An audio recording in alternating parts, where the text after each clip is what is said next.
Hello दोस्तों। I hope आप सभी अच्छे होंगे। मैं आपका मनोज सर जीएमई चैनल पर आपका बहुत बहुत स्वागत करता हूं। आज हम स्टार्ट करने वाले क्लास 10th मैथ्स का सेकंड चैप्टर पॉलिनोमियल्स। इसके अंदर दो एक्सरसाइज हैं 2.1 2.2। उसको स्टार्ट करने वाले हैं। चलिए देखते हैं। इसमें सबसे पहले हमारा पॉलिनोमियल्स जानने से पहले हमें पता होना चाहिए अलजेब्रिक एक्सप्रेशंस क्या होते हैं। हमने क्लास 9 में पढ़ा होगा अलजेब्रिक एक्सप्रेशंस क्या होते हैं। इसमें कुछ वेरिएबल्स होते हैं, कुछ कॉन्स्टेंट्स होते हैं और कुछ बीच में ऑपरेशंस होते हैं, प्लस माइनस मल्टीप्लिकेशन डिवीजन, ये चीजें होती हैं। अब देखिए यहाँ पर कुछ अलजेब्रिक एक्सप्रेशंस मैंने लिखे हुए हैं। 4x² + 5x, 9y² + 3x + 5, कई सारे लिखे हुए हैं मैंने। तो इसमें कौन से अलजेब्रिक एक्सप्रेशंस होते हैं और इन्हीं में से कौन से हमारे पॉलिनोमियल्स होते हैं। तो देखिए, जैसे हमें यहाँ पर वेरिएबल x है, हमारा यहाँ पर क्या है, वेरिएबल x है। इसकी पावर क्या है, 2। यहाँ पावर 1 है। ठीक है, तो ये हमारा अलजेब्रिक एक्सप्रेशन तो सारे हैं ही हैं। इसके अलावा ये हमारा एक पोलिनोमियल होगा। क्यों होगा? क्योंकि यहाँ पर जो वेरिएबल है उसकी जो पावर है वो एक होल नंबर है। क्या है? Whole number. That is a whole number. ये हमारा एक अलजेब्रिक एक्सप्रेशन तो है ही है, उसके साथ में ये हमारा एक पोलिनोमियल है, बिकॉज इसकी जो पावर है वो होल नंबर है। नेक्स्ट यहाँ देखते हैं, इसकी पावर 2 है वाई की। ये वेरिएबल वाई है, यहाँ पर एक्स वेरिएबल है, इसकी पावर 1 है। तो ये भी 1 और 2 दोनों होल नंबर है, तो ये भी हमारा पोलिनोमियल होगा। ठीक है, क्योंकि इसकी पावर होल नंबर है। Next, x⁴ x⁴ whole number, this is a polynomial. Polynomial होगा ये भी है, ये भी है। यहाँ देखिए, यहाँ पर x की पावर क्या है, ये हाफ। हाफ हमारा एक होल नंबर नहीं होता। इट मीन्स ये हमारा एक एल्जेब्रिक एक्सप्रेशन तो है, बट हमारा पोलिनोमियल नहीं है, बिकॉज ये हमारा होल नंबर नहीं है, ये हमारा एक पोलिनोमियल नहीं होगा। सेम अगर हम इसको सॉल्व करते हैं, 5x² + 3x⁻⁻1, यहाँ पे पावर 2 है, ये तो होल नंबर है। ठीक है, बट यहाँ पर पावर हमारी -1 है, तो अब ये हमारा ये होल नंबर नहीं है, तो ये हमारा पोलिनोमियल नहीं होगा, ये वाला पोलिनोमियल नहीं होगा। नेक्स्ट, सेम 6/x - 3, इसको सॉल्व करेंगे। 6x⁻⁻1 - 3, यहाँ भी हमारा -1 है, होल नंबर नहीं है। नेक्स्ट, ये भी हमारा पोलिनोमियल नहीं होगा। Second case same, 2x³ y-1 + 5, क्योंकि यहाँ तो हमारा होल नंबर है 3 के साथ में, 3 पावर में, y के साथ -1 है, ये भी हमारा पोलिनोमियल नहीं होगा, ये हमारा पोलिनोमियल होगा। कॉन्स्टेंट टर्म में 3 पोलिनोमियल होता है। सेम यहाँ पर ये इसकी वजह से ये हमारा पोलिनोमियल नहीं होगा। 4z² - 3z + 5, ये भी हमारा एक पोलिनोमियल होगा। मीन टू से, ऐसे एल्जेब्रिक एक्सप्रेशंस जिसकी पावर हमेशा होल नंबर होती है, वो हमारा पोलिनोमियल कहलाता है। अगर पावर होल नंबर के अलावा कुछ और होगी तो हमारा होल नंबर, सॉरी, वो हमारा पोलिनोमियल नहीं होगा। इसके साथ नेक्स्ट पेज पे चलते हैं। अक्सर एक क्वेश्चन बच्चे ज्यादातर पूछते रहते हैं चैटिंग में, क्या सर बोर्ड एग्जाम के पर्पज से आर डी शर्मा और आर एस अग्रवाल करना जरूरी है? तो उसका सिंपल सा आंसर है नहीं। अगर हमने एनसीईआरटी और एनसीईआरटी एग्जाम्पलर को बहुत अच्छे से कवर कर लिया है, उसकी प्रैक्टिस बहुत अच्छी कर ली है, और साथ में लास्ट ईयर्स में जितने भी पीवाईक्यूज आए हैं उनको हमने सॉल्व कर लिया, तो इसके अलावा हमें कुछ करने की जरूरत नहीं होती। यही बुक, यही मटेरियल हमारे लिए ओके होता है, काफी होता है। इसके अलावा पीवाईक्यूज के क्वेश्चन हमें लगाने होते हैं, तो सारे क्वेश्चन 90% बोर्ड एग्जाम क्वेश्चन हमारे यहीं से बनते हैं। और इसके अलावा जो 10% क्वेश्चन आते हैं वो थोड़ा सा एनालाइजिंग पावर के ऊपर डिपेंड करते हैं, जो भी इजीली हो जाते हैं। बस हमें एनसीईआरटी बुक, एनसीईआरटी एग्जाम्पलर और पीवाईक्यू सॉल्व करने, उसके अलावा हमें कुछ करने की जरूरत नहीं होती है। इसका सिंपल सा आंसर है यही बस। ठीक है। अब स्टार्ट करते हैं। तो पोलिनोमियल,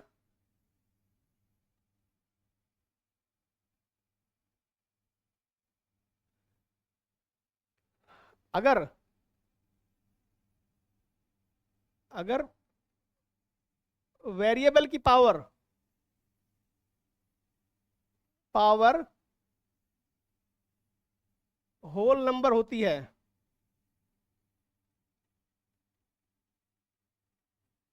अगर किसी भी वेरिएबल की पावर एक होल नंबर होती है, तो हमारा तो वो तो पोलिनोमियल होता है।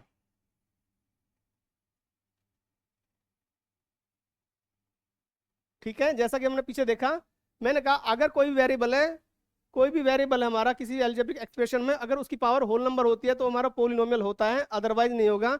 एग्जाम्पल हमने पीछे भी देखे थे बहुत सारे, और एग्जाम्पल लिख सकते हैं हम यहाँ पर, और इसमें एग्जाम्पल लिख सकते हैं जैसे 3x² y plus 5x 2x cube plus 3y 3x plus 4x² minus 3, ये हमारा पोलिनोमियल है, बिकॉज यहाँ भी होल नंबर पावर, यहाँ भी, ये भी, यहाँ x⁻³ होल नंबर है, यहाँ पावर 1 है x की, होल नंबर है, x² होल नंबर है, तो हमारे पोलिनोमियल होंगे। अब पोलिनोमियल कितने टाइप के होते हैं, इनको हम कैसे डिफाइन करते हैं, कैसे डिसाइड करते हैं, देखते हैं जरा। पोलिनोमियल्स को हम डिफाइन करते हैं दो तरीकों से, एक तो नंबर ऑफ टर्म्स के अकॉर्डिंग और दूसरा नंबर ऑफ पावर्स के अकॉर्डिंग। ठीक है, तो पोलिनोमियल्स को डिफाइन किया जाता है, पोलिनोमियल्स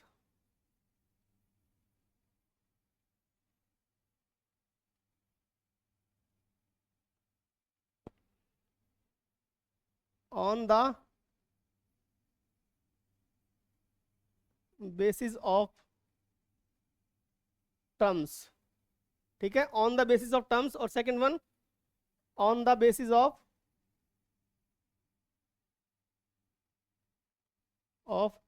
पावर्स। ठीक है, तो दो तरीके से पोलिनोमियल्स को डिफाइन किया जाता है, on the basis of terms and on the basis of powers. Okay, तो इसमें आता है फर्स्ट पार्ट इसका, number 1 monomial.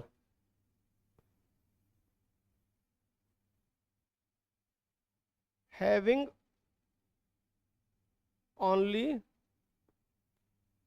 One term.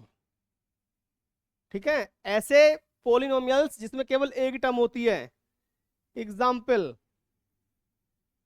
4x 3x² 9y 8, like that. ठीक है, 4x या 3x² 9y 8 सभी में हमारी एक एक टर्म है, इनको बोलते हैं मोनोमियल। सेकंड होता है हमारा बाइनोमियल। बाइनोमियल पोलिनोमियल होता है having only two terms, having only two terms. For example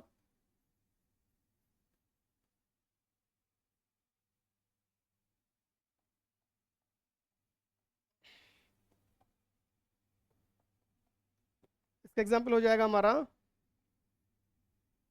8x² plus 3 4y plus 9 6z minus 3। इनमें एक और दो टर्म है, इसमें दो टर्म है, इसमें दो टर्म है, ये हमारा बाइनोमियल पोलिनोमियल। थर्ड आता है हमारा ट्राइनोमियल पोलिनोमियल। इसमें आएगा हमारा ट्राइनोमियल में हैविंग ओनली 3 टर्म्स। ऐसे पोलिनोमियल्स जिसमें केवल 3 टर्म्स होती है वो हमारा ट्राइनोमियल पोलिनोमियल होता है। Example 5x³ minus 9x² plus 4x 3x³ 4x plus 1 5z² minus 3z minus 2। ठीक है, जो एग्जाम्पल है ये तीनों एग्जाम्पल है, इनमें तीन तीन टर्म है, इसलिए ये हमारी ट्राइनोमियल पोलिनोमियल हो गया हमारा। ठीक है, अब तो ये हो गया on the basis of terms, term के बिहाफ पर पोलिनोमियल्स कितने टाइप के होते हैं, मोनोमियल बाइनोमियल ट्राइनोमियल। अगर एक टर्म है तो मोनोमियल, दो टर्म्स हैं बाइनोमियल, और 3 टर्म्स हैं ट्राइनोमियल। नेक्स्ट आता है on the basis of powers. अब आता है पावर्स के बेस पर, इसको नेक्स्ट पेज पे कर लेते हैं पावर्स के बेस पर।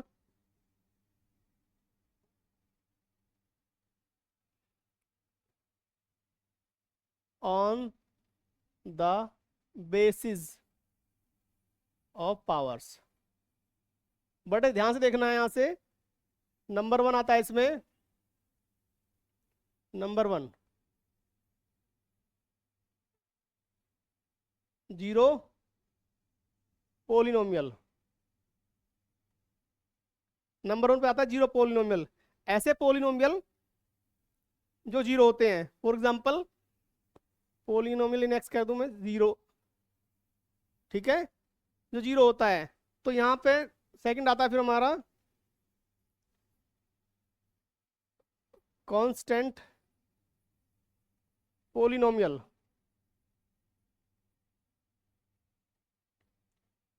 जैसे पी एक्स कर दिया, पोलिनोमियल एक्स कर दिया मैंने, के कांस्टेंट पोलिनोमियल हमारा है। या पी एक्स कर दिया हमारा 5, P x 6, like that. Constant term हो गया हमारी, के कांस्टेंट टर्म है हमारे यहाँ पर, 5 6 हो सकते हैं। थर्ड वन आएगा हमारा लीनियर पोलिनोमियल।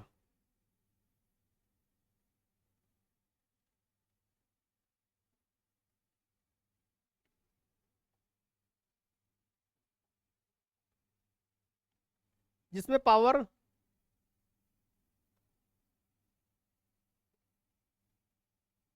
पावर 1 होती है। Example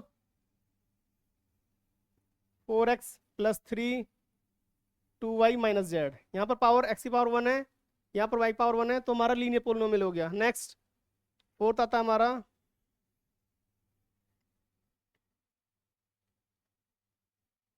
quadratic polynomial. Quadratic polynomial जिसमें पावर 2 होती है।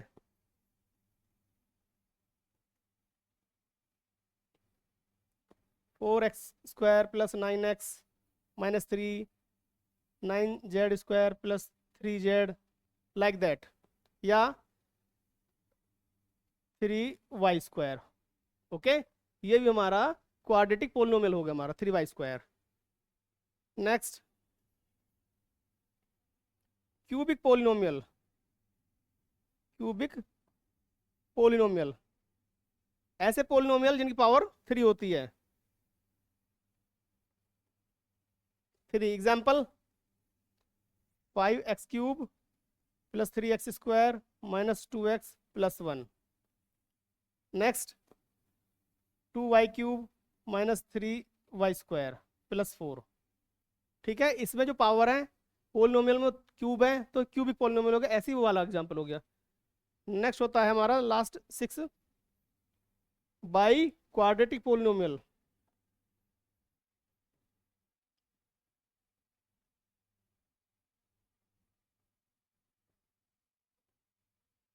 जिसमें पावर होती है 4, पावर 4 होती है। Okay, power 4। Example 3x⁴ - 9x, 4y⁴ - 3x 3y² + 5y - 6, like that. ठीक है, कोई भी एग्जाम्पल हो सकता है। तो ठीक है, हमने देखा on the basis of powers zero polynomial p x equal to zero जिसकी वैल्यू जीरो होती है। सेकंड कांस्टेंट पोलिनोमियल, उसमें कांस्टेंट वैल्यू होगी, जैसे पी एक्स इक्वल टू के या पी एक्स इक्वल टू 5 या 6, कुछ भी हो सकता है, कोई भी नंबर हो सकता है। नेक्स्ट लीनियर पोलिनोमियल जिससे पावर 1 होती है, 4x + 3 2y - 3। क्वाड्रेटिक पोलिनोमियल जिसमें पावर 2 होती है, क्यूबिक पोलिनोमियल जिसमें पावर 3 होती है, और बाई क्वाड्रेटिक पोलिनोमियल जिसमें पावर 4 होती है। इसके बाद इसी में टर्म आती है हमारी डिग्री। डिग्री डिग्री क्या होती है? डिग्री होती है किसी भी पोलिनोमियल में उसके किसी वेरिएबल की जो हाईएस्ट वैल्यू होती है वो उसकी डिग्री होती है। ठीक है, किसी भी पोलिनोमियल में उसके वेरिएबल की किसी किसी भी पोलिनोमियल में उसके वेरिएबल की हाईएस्ट पावर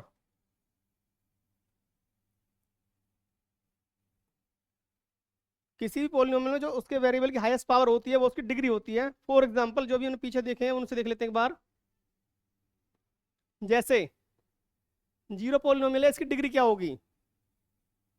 जीरो पोलिनोमियल है, इसकी डिग्री क्या होगी? क्या हम यहाँ पे जीरो को 0 × x⁴ लिख सकते हैं, या 0 × x⁴ 2 भी हो सकता है, या 0 × x⁴ 3 हो सकता है।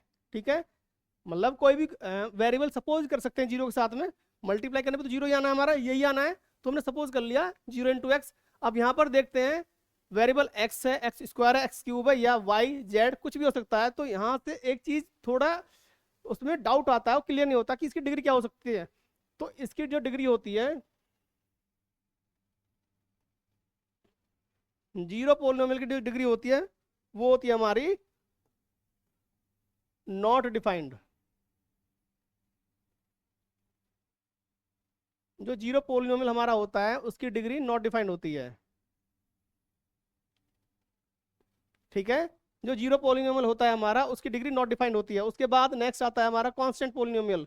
जैसे पी एक्स इक्वल टू 5 लिखा हुआ है, या पी एक्स इक्वल टू 6 लिखा हुआ है, क्या हम P x equal to 6 × x⁴ 0 लिख सकते हैं, या 6 × y⁴0? हमें पता होता है किसी भी वेरिएबल, किसी भी नंबर की पावर अगर जीरो होती है उसकी तो उसकी वैल्यू 1 होती है, तो ये पोलिनोमियल नंबर 6 हो जाएगा। तो इसकी जो डिग्री होगी, इसकी जो डिग्री होती है वो होती है 0।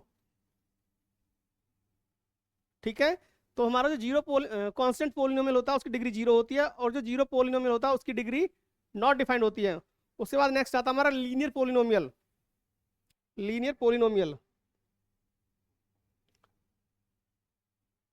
यहाँ जो वेरिएबल इसकी पावर 1 है, यहाँ 1 है, तो यहाँ पर डिग्री क्या हो जाएगी हमारी, डिग्री हो जाएगी 1। डिग्री 1 हो गई इसकी।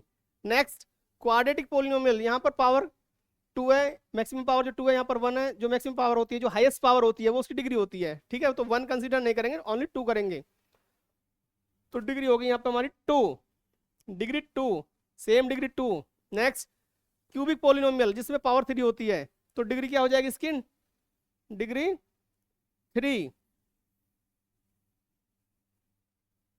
इसकी डिग्री 3 हो जाएगी। नेक्स्ट बाई क्वाड्रेटिक पोलिनोमियल, जहाँ पावर 4 होती है, यानी कि यहाँ पर इसकी हाईएस्ट पावर क्या 4, तो डिग्री क्या हो जाएगी इसकी, इसकी डिग्री हो जाएगी हमारी डिग्री इक्वल टू 4, इसकी डिग्री हो जाएगी 4। ओके, तो जो हमारी डिग्री होती है वो किसी भी पोलिनोमियल में उसके वेरिएबल की जो हाईएस्ट वैल्यू होती है वो उसकी डिग्री होती है। एग्जाम्पल हमने देख लिए हैं, और भी एग्जाम्पल लिख सकते हैं, जैसे हम इसमें एग्जाम्पल और भी लिख सकते हैं, जैसे 4x³ + 3x² - 4x + 8। यहाँ पर x वेरिएबल हमारा, तो पावर 3, 2, 1, तो यहाँ पर हाईएस्ट पावर जो है वेरिएबल x की, वो क्या है हाईएस्ट पावर, वो उसकी डिग्री होगी, डिग्री इक्वल टू 3। और देखते example B, 9y³ - 8x² + 8y² + 4y + 3y⁴। अगर यहाँ हम चेक करेंगे, y वेरिएबल हमारा उसकी पावर 3, 2, 1, 4, तो हाईएस्ट पावर क्या होगी, हाईएस्ट पावर होगी हमारे यहाँ पर 4, तो यहाँ डिग्री हो गई 4। सी, जैसे हमारे एक पोलिनोमियल है 3x + 1 2x + 1, इसकी डिग्री कैसे चेक करेंगे बताओ जरा। तो इसको हमें फर्दर सॉल्व करना पड़ेगा, इसको मल्टीप्लाई करना पड़ेगा दोनों पोलिनोमियल्स को, जब डिग्री निकलेगी इसकी, यानी कि 6x² + 3x 5x + 1, तो ये इसकी जो हाईएस्ट पावर है वो इसकी डिग्री होगी, तो पावर 2 है, डिग्री क्या हो जाएगी इसकी 2।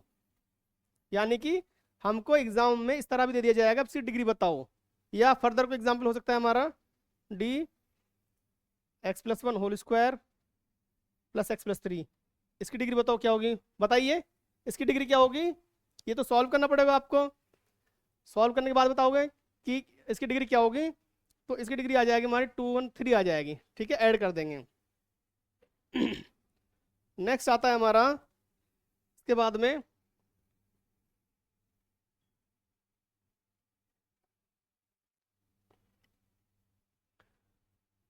हमारा जो सिलेबस है पोलिनोमियल में, उसमें हमें सिर्फ एक वेरिएबल के साथ में पोलिनोमियल पढ़ना है, उसमें या तो एक्स रहेगा हमारा वेरिएबल, या वाई रहेगा, जेड रहेगा, कुछ भी रह सकता है। एक्स वाई वाले एक साथ नहीं पढ़ने हैं, सिर्फ सिलेबस में हमारा उतना ही दिया हुआ है, बाकी हमारा हायर क्लासेस में रहेगा, बाकी वो बाद में देखेंगे। तो इसके बाद आता है, मान लीजिए कोई पोलिनोमियल है हमारा standard general form of A polynomial. किसी भी पोलिनोमियल की जनरल फॉर्म क्या होती है? वो होती है हमारी A x square plus B x plus C, ये होती है। क्या होती है? इसके बाद देखते हैं कि पोलिनोमियल की वैल्यू क्या होती है और जीरोस क्या होते हैं। वैल्यू ऑफ पोलिनोमियल,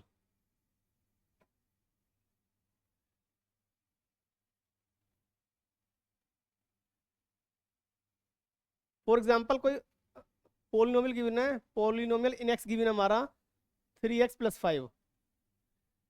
क्या है? 3x+5। हमारा कोई पोलिनोमियल गिवन है 3x+5, यहाँ पर इसकी वैल्यू क्या होगी? अगर यहाँ पर हम x की वैल्यू चेंज करते जाएंगे, क्योंकि x हमारा वेरिएबल है, मीन्स वो वेरी करता है। सपोज कीजिए हमने x की वैल्यू 1 पुट की, सपोज कीजिए if x equal to 1, then p1 equal to 3 into 1 plus 5, 8। If x equal to 2, p2 equal to 3 into 2 plus 5, 11। If x equal to -3, p -3 equal to 3 into -3 plus 5, -9 plus 5, -4। यानी x की value change करने पर हमारी polynomial की value change हो जाती है। तो ये पोलिनोमियल की वैल्यू निकालने के लिए हम उसमें उस वेरिएबल की कोई भी वैल्यू रख सकते हैं, सपोज करो। ठीक है, तो हमने यहाँ पर x इक्वल टू 1 पुट किया, फिर 2 पुट किया, 1 पुट करने पर 8, 2 पुट करने पर 11 और -3 पुट करने पर हमारा -4 आया। ठीक है, तो इससे निकालते हैं वैल्यू ऑफ अ पोलिनोमियल। इसके बाद आता है zeros of A polynomial. Zeros क्या होता है? जीरोस क्या होता है? What is zero? जीरो क्या होता है? ठीक है, सपोज कीजिए हमारा कोई polynomial p x equal to है, पी एक्स इक्वल टू हमारा 3x -9। ठीक है, कोई पोलिनोमियल है हमारा x में, P x equal to 3x -9। यहाँ पर x की क्या वैल्यू पुट करें हम जिसके लिए हमारा पोलिनोमियल जीरो हो जाए? ठीक है, p x equal to 3x-9 है, यहाँ पर x की कौन सी वैल्यू पुट की जाए जिसके कारण हमारे पोलिनोमियल जीरो हो जाए? तो थोड़ा सा सोचेंगे, तो अगर यहाँ मैं x इक्वल टू 3 पुट कर देता हूँ, तो 3 इंटू 3 9, 9 जीरो हो जाएगा, यानी कि at x equal to 3, p3 equal to 3 into 3 -9, यानी कि जीरो। यानी x की वो वैल्यूज जिसके लिए हमारा पोलिनोमियल जीरो हो जाता है, वो उसकी जीरो कहलाती है। ठीक है, x की वो वैल्यूज जिसके लिए हमारा पोलिनोमियल जीरो हो जाता है, तो वो हमारी जीरोस कहला जाती हैं। ठीक है, फॉर फर्दर एग्जांपल्स सेकंड देखते हैं। P x equal to 4x² -16। कोई एग्जाम्पल दिखाएं। अब यहाँ हम x की क्या वैल्यू पुट करें कि ये हमारा जीरो हो जाए? हाँ, इसमें देखो अभी, तो यहाँ पर इसकी जीरो क्या होगी? इसकी जीरो होगी 3, क्योंकि 3 पुट करने पर हमारा जीरो आ रहा है पोलिनोमियल, इसलिए इसकी जो वैल्यू होगी, इसकी जीरो होगी 3 होगी। अब यहाँ पर x की वैल्यू क्या पुट करें कि ये हमारा पूरा पोलिनोमियल जीरो हो जाए? एट x इक्वल टू, यहाँ पर ले हम -2, तो p -2 equal to 4 -2 square -16 equal to 16 -16 equal to 0। ठीक है, जीरो आ गया। Okay, now at x equal to +2, अब +2 पुट करते हैं, तो p2 इक्वल टू 4 2 स्क्वायर -16, यहाँ भी से सॉल्व करेंगे तो भी ये जीरो आ जाएगा। इट मीन्स इस पोलिनोमियल के लिए P x equal to 4x² -16, ये हमारा क्वाड्रेटिक पोलिनोमियल है, क्योंकि डिग्री 2 है, पावर 2 है। ये हमारा लीनियर पोलिनोमियल था, डिग्री 1 है। ठीक है, तो यहाँ से इसकी जीरोस क्या आएंगी? इसकी आएंगी 2 जीरोस। कौन कौन सी होंगी वो?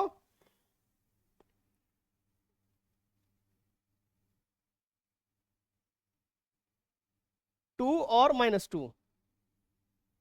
इसकी दो जीरोज होंगे, 2 और -2। इनको हम इनका सॉल्यूशन भी कह सकते हैं पोलिनोमियल्स का, या जीरोज भी कह सकते हैं, या रूट भी कह सकते हैं, कुछ भी कह सकते हैं, ठीक है। तो हम यहाँ पर जो यूज करना है, जीरोज यूज करना है। तो जो हमारा लीनियर पोलिनोमियल होगा उसमें एक जीरो आएगी, और जो हमारा क्वाड्रेटिक पोलिनोमियल होगा उसमें दो जीरो आएंगी, जो क्यूबिक पोलिनोमियल होगा उसमें तीन जीरो आएंगी, ये ध्यान रखना है, ठीक है। तो हमारा इसमें एक जीरो थी क्योंकि हमारा लीनियर पोलिनोमियल है, ये वाला ये लीनियर है, पावर डिग्री 1 है पावर 1 है इसकी। दूसरा इसमें डिग्री 2 है, पावर 2 है, तो ये हमारा क्वाड्रेटिक पोलिनोमियल है, इसकी जीरोस 2 होंगी, हमें इसे ध्यान रखना है। नेक्स्ट अगले पेज पर चलते हैं अब। General form of a quadratic polynomial, जो हमारा क्वाड्रेटिक पोलिनोमियल होता है उसकी एक जनरल फॉर्म होती है हमारी ये वाली, ax² + bx + c where a should not be equal to 0। अगर a 0 को इक्वल हो गया तो हमारा वो क्वाड्रेटिक पोलिनोमियल ना रहकर लीनियर पोलिनोमियल हो जाएगा, ठीक है। अब यहाँ मान लीजिए, क्योंकि हमारा अभी हमने डिस्कस किया कि जो हमारा क्वाड्रेटिक पोलिनोमियल होता है उसकी 2 जीरोज होती हैं, या 2 सॉल्यूशंस होते हैं, x की वैल्यू 2 होती है, या 2 रूट्स होते हैं। तो हम यहाँ पर यूज कर रहे हैं जीरोज। तो यहाँ पर x² है तो इसकी कितनी जीरोज होंगी, जीरोज कितनी होंगी यहाँ पर इसकी, यहाँ पर जीरोज होंगी इसकी 2 जीरोज होंगे। सपोज कीजिए लेट अल्फा एंड बीटा, ये दो जीरोज हैं। सपोज कीजिए इसकी जो हमारी क्वाड्रेटिक पोलिनोमियल है इसकी दो जीरो हैं, अल्फा एंड बीटा। तो यहां से एक रिलेशन निकालते हैं, sum of zeros, sum of zeros, या alpha plus beta equal to minus coefficient of x upon coefficient of x², यानी कि sum of zeros alpha plus beta, alpha और बीटा दो जीरो है, उनका जो सम निकलेगा minus coefficient of x upon coefficient of x², या इसको ऐसा लिख सकते हैं -b/a, -b/a, ठीक है। नेक्स्ट आता है हमारा प्रोडक्ट ऑफ जीरोज,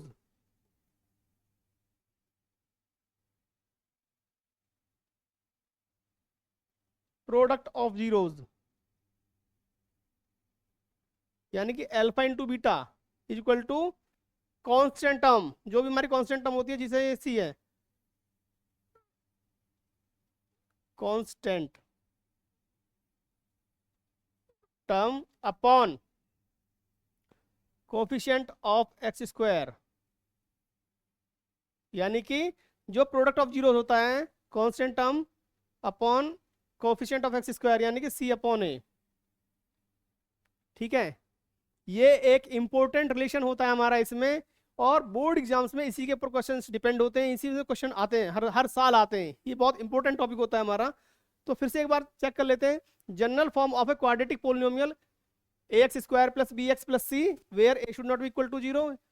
तो यहाँ हमारे क्वाड्रेटिक पोलिनोमियल है, दैट्स वाई इसके नंबर ऑफ जीरोस 2 होंगे। सपोज कीजिए वो number of zeros alpha and beta है, यहाँ से एक रिलेशन निकाला हमने, sum of zeros alpha plus beta equal to minus coefficient of x upon coefficient of x²।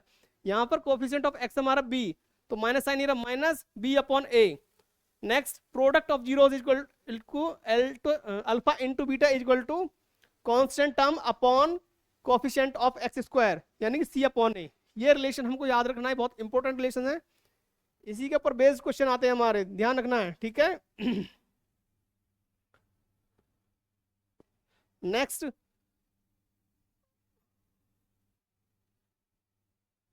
एक बार देख लेते हैं कि what is the geometric mean of zeros, geometric mean of zeros, जो जीरोज का ज्योमेट्रिक मीन होता है वो क्या होता है, यानी कि इसको कोऑर्डिनेट ज्योमेट्री में कैसे डिफाइन करते हैं।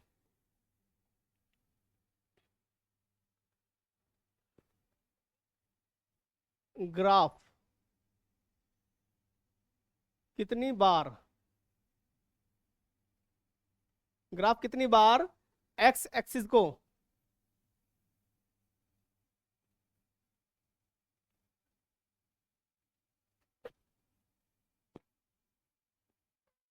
टच या इंटरसेक्ट करता है,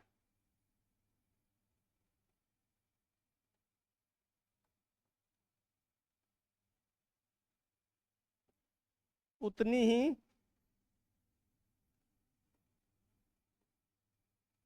जीरोज उस पॉलिनोमियल में होती है, पॉलिनोमियल की होती है। ठीक है, मैंने लिखा कि कोई भी ग्राफ है हमारा, वो एक्सिस में एक्स एक्सिस को कितनी बार टच करता है या इंटरसेक्ट करता है, उतने ही नंबर ऑफ जीरोज होती हैं। फॉर एग्जांपल हम देख लेते हैं एक बार इसमें, जैसे मान लीजिए ये हमारा एक्स एक्सिस होता है, ये हमारा वाई होता है। ठीक है,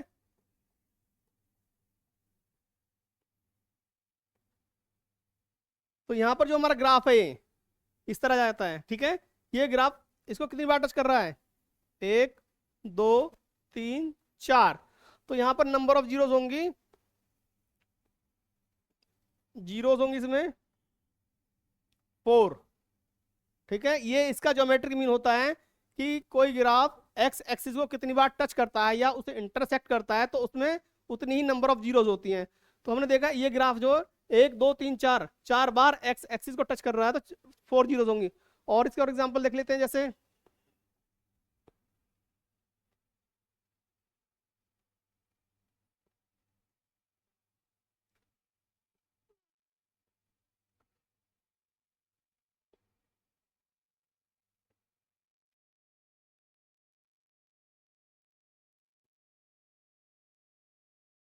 ये मैंने बना दिया है, एक बार देख लीजिए सारे। ये x y y x x axis y axis x axis y axis x axis y axis y axis x axis. ठीक है, अब मैं इन पे ग्राफ ड्रॉ कर रहा हूं। मान लीजिए एक ग्राफ हमारा ऐसे है, एक ग्राफ ऐसे है, एक ग्राफ ऐसे है, एक ग्राफ ऐसे है, एक ग्राफ ऐसे है, और एक ग्राफ ऐसे है। ठीक है, ये मैंने डिफरेंट टाइप के ग्राफ यहाँ रिप्रेजेंट किए हैं। तो इसमें देखते हैं नंबर ऑफ जीरोज कितनी होंगी। Number of zeros, how many number of zeros there will be, यहाँ पर नंबर ऑफ जीरोज कितनी होंगी। तो जो हमारा फर्स्ट वाला ग्राफ है, इसमें एक्स एक्सिस को ये ग्राफ बस एक बार टच कर रहा है, सॉरी एक बार इंटरसेक्ट कर रहा है, तो यहाँ पर नंबर ऑफ जीरोज 1 होगी, 1। सेम इसमें यहाँ यहाँ पर टच कर रहा है, सेम 1, नंबर ऑफ जीरोज 1 होंगी। उसके बाद उसमें यहाँ पर यहाँ टच कर रहा है, यहाँ इंटरसेक्ट कर रहा है, यहाँ इंटरसेक्ट कर रहा है, दो जगह इंटरसेक्ट कर रहा है, तो जीरोज 2 होंगी,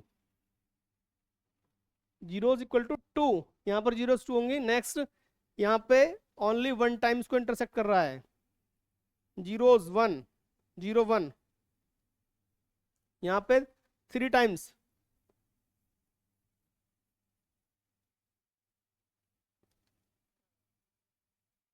जीरोज 3, इसके लिए 3 जीरोज होंगी। नेक्स्ट इसके लिए 0 0 होगी, यानी कि कोई जीरो नहीं होगी, क्योंकि यहाँ पर ये एक्स एक्सिस को टच नहीं कर रहा है, यहाँ कोई नहीं। एक और देख लेते हैं, जैसे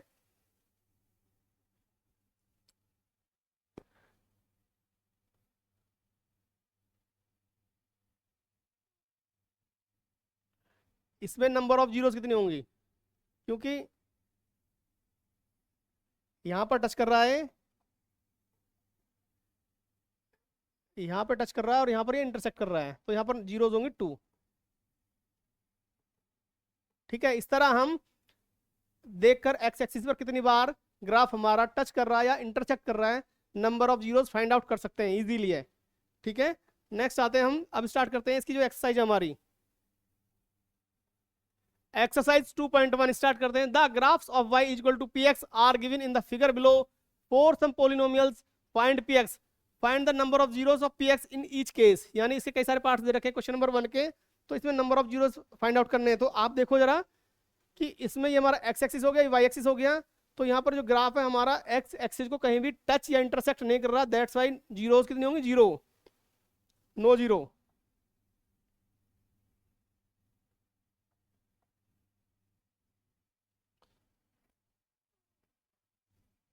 there will be no zero because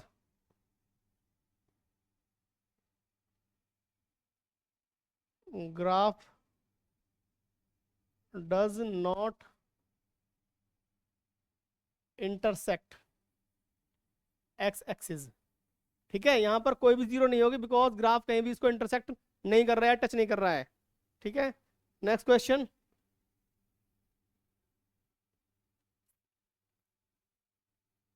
यहां पर देखिए, जो ग्राफ सिर्फ एक जगह यहां पर इंटरसेक्ट कर रहा है, यहां पर एक जगह इंटरसेक्ट कर रहा है यहां पर, तो नंबर ऑफ जीरो 1, क्योंकि एक जगह टच कर रहा है, इसको इंटरसेक्ट कर रहा है, तो नंबर ऑफ जीरो 1 हो गई। नेक्स्ट क्वेश्चन नंबर 3, यहां पर ग्राफ इसको 3 टाइम्स इंटरसेक्ट कर रहा है, zeros 3 because graph intersects here at 3 points on x axis। यहां पर 3 जगह x axis को इंटरसेक्ट कर रहा है, तो नंबर ऑफ जीरोस 3 हो गई। Next fourth part, here same 2 times intersect कर रहा है, 2 टाइम्स जीरोस 2।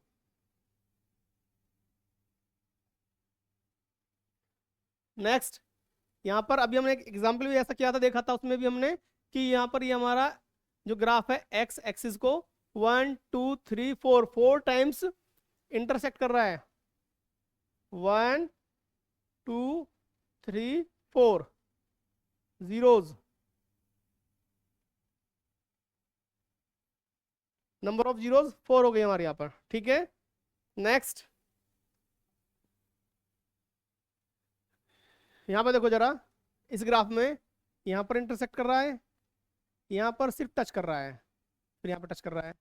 तो मैंने कहा था स्टार्टिंग में ही कि एक्स एक्सिस को ग्राफ जितनी जगह टच या इंटरसेक्ट करता है उतनी हमारी नंबर ऑफ जीरोज होती हैं, तो इसमें ये 3 जगह टच और इंटरसेक्ट कर रहा है, hence there will be 3 zeros, 3 zeros. Easy है, हम किसी भी ग्राफ को देखकर आसानी से ये चेक कर सकते हैं, फाइंड आउट कर सकते हैं कि यहाँ पर हमारी नंबर ऑफ जीरोस कितनी होंगी। ठीक है, क्वेश्चन नंबर 1 कंप्लीट हो गया हमारा। अब आता है एक्सरसाइज 2.2, वो पीछे खत्म हो गई एक्सरसाइज 2.1, अब 2.2। इसका क्वेश्चन नंबर फर्स्ट है, find the zeros of the following quadratic polynomials and verify the relationship between the zeros and the coefficients. यानी कि ये जो हमारा क्वेश्चन है इसकी जीरोस फाइंड आउट करनी है, x² - 2x - 8, ये लिखा हुआ है हमारा x² - 2x - 8। ठीक है, ये हमारे पोलिनोमियल गिवन है, हमको इसकी जीरोस फाइंड आउट करनी है और इसका रिलेशनशिप वेरीफाई करना है किसके साथ में, जीरोस के और कोफिशिएंट के साथ में। तो अभी पहले इसके जीरोस फाइंड आउट करेंगे, तो जैसे हमने क्लास 9 पढ़ा है कि फैक्टराइजेशन मेथड से इसको सॉल्व करेंगे। हमारा 8 है, -8 है और x² कोफिशिएंट 1 है यहाँ पर, तो मल्टीप्लाई करेंगे, यहाँ पर हमारा ये आएगा -8 x² - 4x + 2x - 8 x - 4 + 2 x - 4 x - 4 x + 2। ठीक है, तो यहाँ से x - 4 = 0, x = 4, x + 2 = 0, x = -2। तो यहाँ से जो जीरोज आई इसकी, जो हमारी जीरोज आती है यहाँ से, वो आई हमारी 4 and -2, क्या आई 4 and -2, यानी ये अल्फा हो गया हमारा, ये बीटा। अल्फा की वैल्यू 4 और बीटा की वैल्यू सॉरी, अल्फा की वैल्यू 4 और बीटा की वैल्यू -2 आ गई हमारी। और अगर जो हमारी स्टैंडर्ड इक्वेशन है उससे इसे सॉल्व करें, इसको देखें, उससे अगर कंपेयर करें इसको, A x square plus B x plus C equal C, तो यहाँ से ए की वैल्यू क्या है हमारी, ए इक्वल टू हमारा 1, coefficient of x square 1, b equal to -2, c equal to -8। ठीक है, ये आ गया हमारा। ठीक है, अगर हम यहाँ से अब अल्फा प्लस बीटा निकालते हैं, अल्फा प्लस बीटा, तो क्या आएगा, alpha plus beta, alpha plus beta हो जाएगा हमारा 4 - 2 यानी कि 2, और अल्फा इंटू बीटा हो जाएगा हमारा 4 इंटू -2 यानी कि 8। ठीक है, ये हो गया हमारा। अब यहाँ से अल्फा प्लस बीटा निकालें, यहाँ से इक्वेशन से, तो क्या होता है फॉर्मूला हमारा, minus coefficient of x upon coefficient of x square, minus coefficient of x upon coefficient of x square, क्या तो होता है हमारा वो, -b/a। ठीक है, -b/a, तो यहाँ से आ जाएगा हमारा -2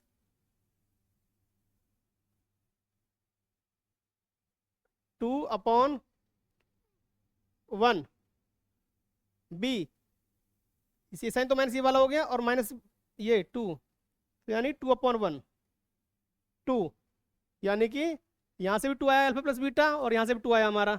ठीक है, अब नेक्स्ट देखते हैं जरा, alpha into beta, alpha into beta होता है हमारा, अल्फा इंटू बीटा,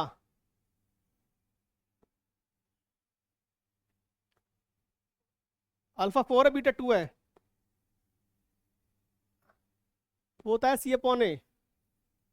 सी कितना दिया हुआ है हमें, यहाँ देखो जरा, सी है हमारा -8, और A1 सी हमारा, सॉरी ये इतनी -8 होगा, ये ध्यान रखना इसको, ये हमारा -8 होगा,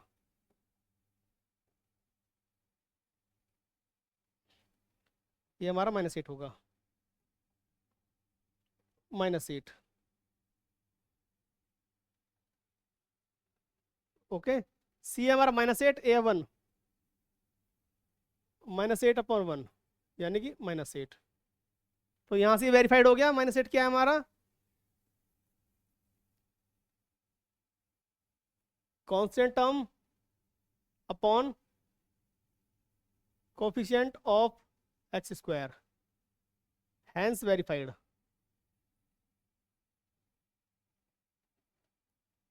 ठीक है, ये क्वेश्चन हमारा वेरीफाई हो गया। इसमें क्या करना था हमको, देखिए एक बार फिर से रिवाइज कर लेते हैं। हमें क्वेश्चन ये भी ना है, x² - 2x - 8।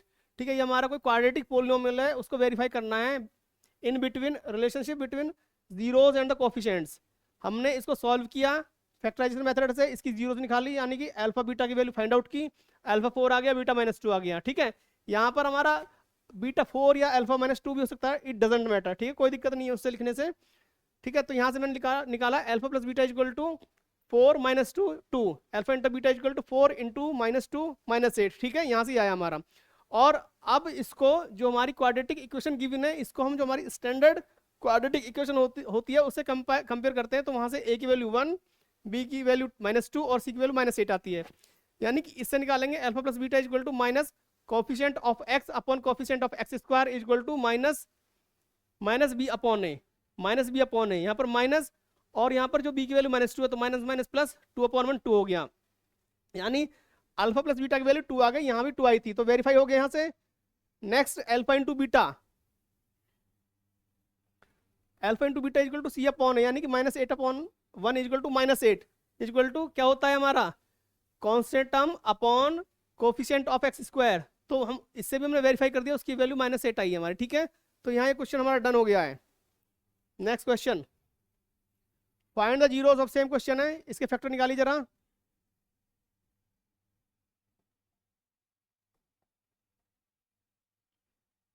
इसको सॉल्व कर लेंगे हम, इसके हो जाएगा 2s - 1 होल स्क्वायर। तो यहाँ से इसकी जीरोस आएंगे हमारी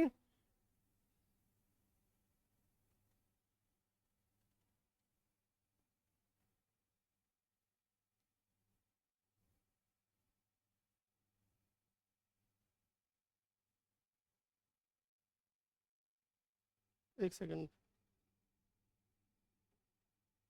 इसको सॉल्व कर लेते हैं ऐसे ही, ऐसे नहीं करके इसको सॉल्व करते हैं।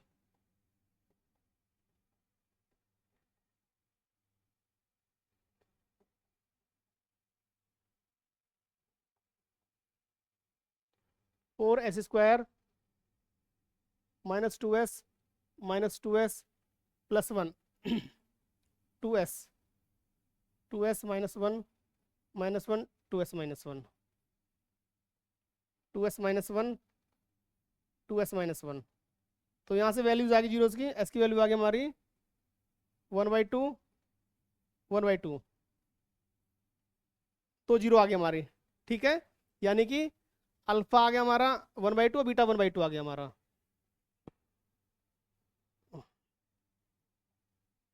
4s² -4s plus 1।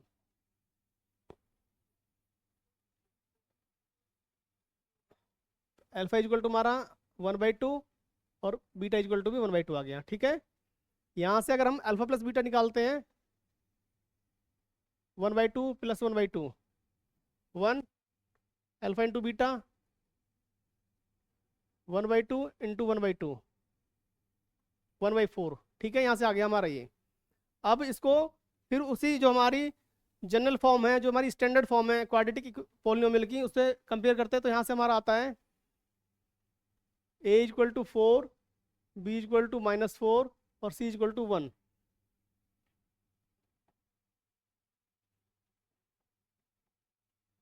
तो यहाँ से सम ऑफ फ्रूट्स यानी कि alpha plus beta equal to हो गया हमारा -b/a, यानी कि -4/4 यानी कि 1।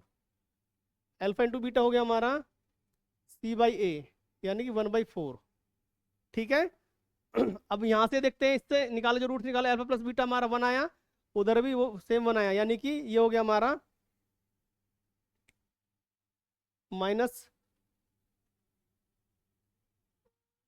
Coefficient of x upon coefficient of x²। ठीक है, और अल्फा इंटू बीटा ये है हमारा constant term upon coefficient of x²। दोनों से इक्वल इक्वल आ रहे हैं। ठीक है, हमारा ये वेरीफाइड हो गया। ये कितना आ गया हमारा 1/4 आ रहा है हमारे भी, हैंस वेरीफाइड।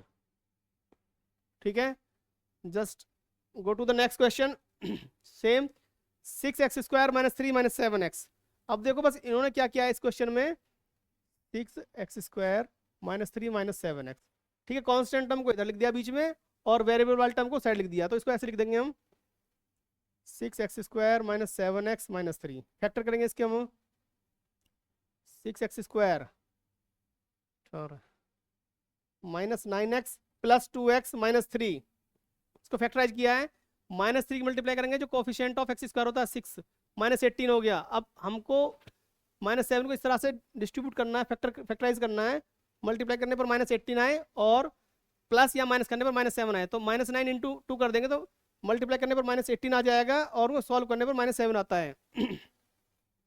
यहाँ से कॉमन आएगा 3x 2x -3 प्लस 1 2x -3। फिर यहाँ से कॉमन ले लेंगे 2x -3 और 3x प्लस 1, यानी कि इससे अल्फा आ जाएगा हमारा 3/2, इससे बीटा आ जाएगा हमारा -1/3, यानी कि अल्फा की वैल्यू 3/2 और बीटा की वैल्यू -1/3 हो गई। ठीक है, तो यहाँ से अल्फा प्लस बीटा कितना हो जाएगा हमारा 3/2 -1/3। इसे सॉल्व कीजिए 6 9 - 2 7/6। Alpha into beta, alpha plus beta और alpha into beta, alpha into beta हो जाएगा हमारा 3/2 इंटू -1/3 यानी कि -1/2। ठीक है, ये हो गया यहाँ तक हमारा। अब सेम वही उससे करते हैं जो हमारी स्टैंडर्ड इक्वेशन होती है। वहाँ से हमारा a इक्वल टू हमारा 6, b इक्वल टू -7 और c इक्वल टू -3। ठीक है, यहाँ से निकालेंगे हम सम ऑफ रूट्स या sum of zeros, alpha plus beta equal to minus B by A, यानी कि माइनस माइनस 7/6, यानी कि 7/6 आ गया हमारा। सेम था यही जो कि हमारा minus coefficient of x upon coefficient of x square. ठीक है, हो गया ये वाला। Next, alpha into beta equal to C by A, alpha equal to beta equal to C by A, -3/6 -1/2। ठीक है, -1/2 सेम -1/2, तो ये हो गया हमारा constant term upon coefficient of x square. ठीक है, सिंप्लीफाई करने पर हमारा यही आ गया। Next question, 4u square plus 8u, 4u square plus 8u, 4u common लेंगे यहाँ से, 4u u प्लस 2, तो यहाँ से आ जाता है 4u इजक्वल टू 0, तो u इजक्वल टू 0 आ गया हमारा, u plus 2 equal to 0, u equal to -2, यानी कि 0, अल्फा इजक्वल टू 0 और बीटा इजक्वल टू -2, दो वैल्यू आ गई हमारे यहाँ से, यानी कि alpha plus beta, alpha plus beta कितना हो गया, 0 माइनस प्लस -2 यानी कि -2, और alpha into beta equal to 0 into -2 0। अब सेम इसको कंपेयर करेंगे यहाँ से, a equal to 4, b equal to 8, c equal to 0, तो यहाँ से अगर हम अल्फा प्लस बीटा निकालते हैं यहाँ से, तो mean minus b by 8/4 minus, तो -2, अल्फा प्लस बीटा हो गया हमारा, और अल्फा इंटू बीटा हो गया हमारा c बाई ए, यानी कि 0/4, 0 सेम वही आ रहा है जो यहाँ आ रहा है, तो ये भी हो गया हमारा minus coefficient of x, x नहीं इसमें यू आएगा क्योंकि इसमें वेरिएबल यू लिया हुआ है हमने, तो वेरिएबल यू आएगा इसमें, और coefficient of you square verified, verify हो गया हमारा। नेक्स्ट,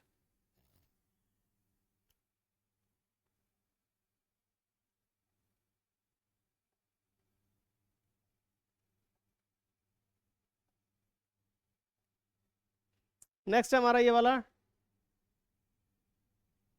t² - 15, तो इसे लिख सकते हैं t² माइनस √15 का स्क्वायर, t² माइनस √15 का होल स्क्वायर। ठीक है, यहाँ पे हमारी आइडेंटिटी लग जाएगी a² - b² वाली, यानी कि a - b और a + b, ये वाली आइडेंटिटी हम इसमें यूज करेंगे, यानी कि t प्लस से माइनस जो भी लिखना है, t माइनस √15 और t प्लस √15, तो t की वैल्यू एक तो आ गई हमारी √15 और एक आ जाएगी t की वैल्यू -√15। ठीक है, यानी कि ये अल्फा हो गया हमारा, ये बीटा हो गया, ये अल्फा हो गया √15 और बीटा हो गया -√15। तो यहाँ से हमारा अल्फा प्लस बीटा क्या आता है, यहाँ से आता है हमारा √15 -√15, यानी कि अल्फा प्लस बीटा आता है हमारा यहाँ पर 0, और अल्फा इंटू बीटा आता है हमारा √15 इंटू -√15, यानी कि -15। ठीक है, सेम कंपेयर करेंगे इससे, दोबारा कंपेयर करेंगे इसको फिर हम अगेन स्टैंडर्ड इक्वेशन से, तो यहाँ पे a इक्वल टू हमारा 1, b यानी कि t² यानी स्क्वायर वाली टर्म तो हमारे पास है, और t वाली टर्म नहीं है, यानी कि वो हमारी 0 है, b 0 और c हमारा हो गया -15। सेम यहाँ से निकालेंगे alpha plus beta minus b by A, यानी कि -0/1 इक्वल टू 0। ठीक है, जो अल्फा प्लस बीटा यहाँ 0 आ रहा है वो 0 हो गया, और alpha into beta c by A -15/1 -15 verify हो गया। ये -15 है, यानी कि constant term upon coefficient of x square. Done. चलिए नेक्स्ट क्वेश्चन, नेक्स्ट पार्ट करते हैं इसका। अब नेक्स्ट है हमारा 3x² minus x minus 4। 3x² minus x minus 4, 3x² minus x minus 4, इसको सॉल्व करो, हो जाएगा। सॉल्व हो जाएगा, देखिए जरा एक बार। सेम वही प्रोसीजर है, फैक्टराइज कर लेंगे। बट क्या करना है, ये जो क्वेश्चन गिवन है हम इसको सॉल्व करना। अब इसको आप ये मत सोच लेना कि आप सोचो कि हम रामानुजन है और देवी नामक ग्रह हमारे सपने में आएगी और ये क्वेश्चन सॉल्व हो जाएगा। इसको लास्ट तक हमको सॉल्व करना होता है, ठीक है। ये आपके लिए प्रैक्टिस वर्क हो गया है, ठीक है। इसको छोड़ना नहीं बीच बिल्कुल भी। उसके बाद क्वेश्चन नंबर 2 आता है हमारा, find a quadratic polynomial each with the given numbers as the sum and product of its zeros respectively. ठीक है, यहां पर हमको दिया हुआ है sum of zeros and product of zeros दिया हुआ है, यानी कि हमको गिवन है यहां पर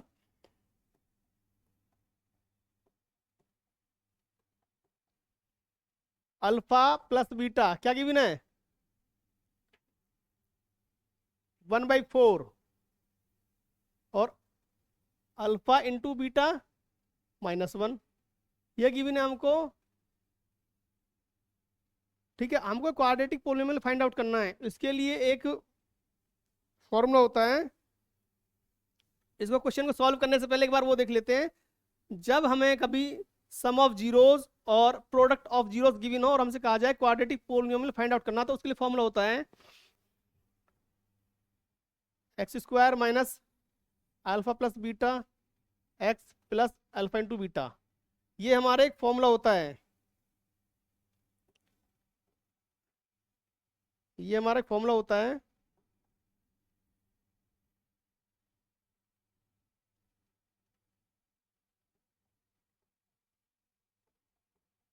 कब x² minus alpha plus beta into x plus alpha beta, तब होता है जब हमको सम ऑफ जीरोस और प्रोडक्ट ऑफ जीरोस गिवन हो। तो देखिए जरा इसमें ये वैल्यूज पुट कीजिए। x² minus sum of zeros 1/4 x plus -1 को सॉल्व करेंगे। 4x² माइनस एक्स माइनस 4 का आंसर होगा, यानी x² माइनस 1/4 x प्लस -1, ठीक है, alpha plus beta into x plus alpha into beta -1, ठीक है। तो ये सॉल्व किया हमने, 4x² माइनस एक्स माइनस 4। ये हमारा वो क्वाड्रेटिक पोलिनोमियल आ गया है जिसके सम ऑफ जीरोस 1/4 होंगे और प्रोडक्ट ऑफ जीरोस -1 होगा। इसे आप चेक कर लेना, खुद ही देख लेना, यही इसका आंसर होगा। नेक्स्ट क्वेश्चन चलते हैं हम जरा। फाइंड सेम, यानी यहाँ पर हमको अल्फा प्लस बीटा दे दिया है। Alpha plus beta is equal to given है √2 and alpha into beta is equal to 1/3। Alpha plus beta is equal to √2 and alpha into beta is equal to 1/3। ये हमको sum of zeros and product of zeros given है। अब इसको solve करेंगे कैसे, वही same formula अभी जो पीछे मेंशन किया था हमने, x² minus alpha plus beta x plus alpha into beta, वही वाला फॉर्मूला यूज करेंगे अगेन।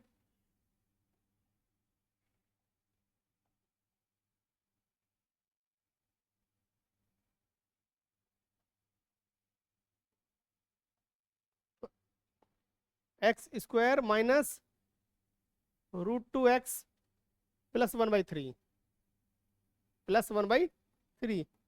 सॉल्व कर लेंगे इसको एलसीएम लेकर। 3x² माइनस 3√2x प्लस 1, इसका आंसर होगा ये वाला।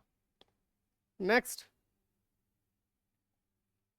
0 √5, यानी कि alpha plus beta is equal to 0 and alpha into beta is equal to √5।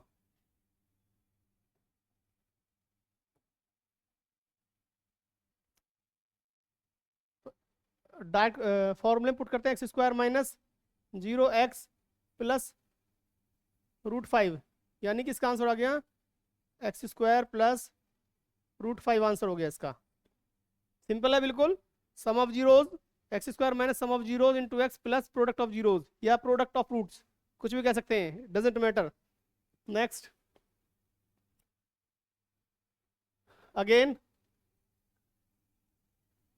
Alpha plus beta is equal to 1 and alpha into beta भी सेम 1 ही है हमारा, यानी कि ऐड करने पर बना रहा है और उनको प्रोडक्ट करने पर बना रहा है।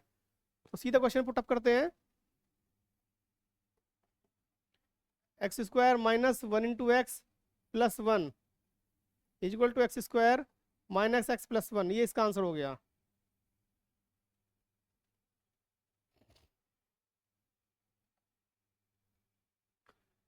इस क्वेश्चन को सॉल्व करने से पहले एक बार मैं आपको एक बात बता देता हूं, बच्चे ज़्यादातर कंफ्यूज रहते हैं कि मैथ्स के लिए नोट्स अलग से बनाएं और रफ नोटबुक अलग से बनाएं। हमको ऐसा नहीं करना होता है। देखो मान लीजिए आपने ये नोट्स वाले बना लिए हैं मैथ्स के लिए, ये नोट्स हैं हमारे और ये रफ वर्क है, रफ वर्क, ठीक है। कुछ बच्चे क्या होते हैं, पहले क्वेश्चंस को रफली सॉल्व करते हैं, ठीक है, वो ठीक है, कोई गलत नहीं है, वो ठीक है। बट क्या करते हैं, जब रफ में का क्वेश्चन हमारा वो सही हो जाता है उसके बाद उसको नोट्स में मेंशन करते हैं, फिर नोट्स बनाते हैं। हमको ऐसा नहीं करना है बिल्कुल भी, क्योंकि ऐसा करने से हमारा टाइम वेस्ट होता है, टाइम कंज्यूम होता है। आप इसके स्थान पर आप ऐसा करते हैं इसकी जगह पर कि जो आप रफ वर्क कर रहे हैं, जो नोट बना रहे हैं, क्वेश्चन को उसी में सॉल्व करें, सिंगल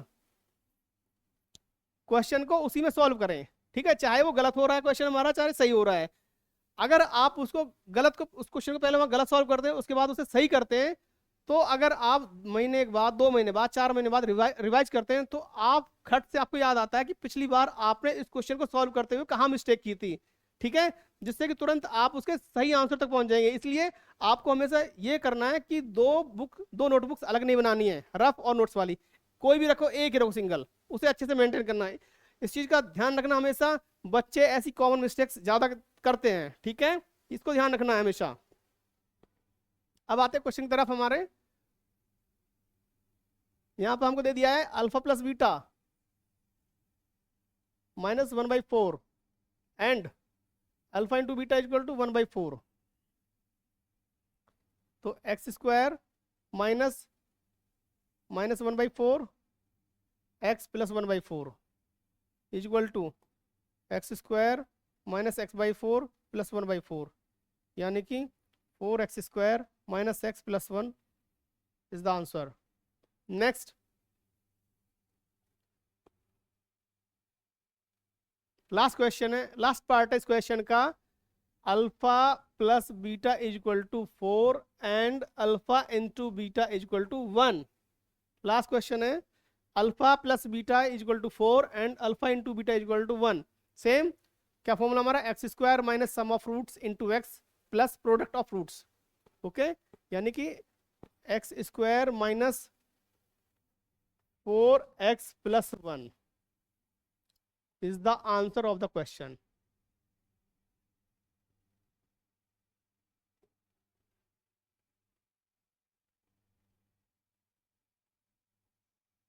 Thank you.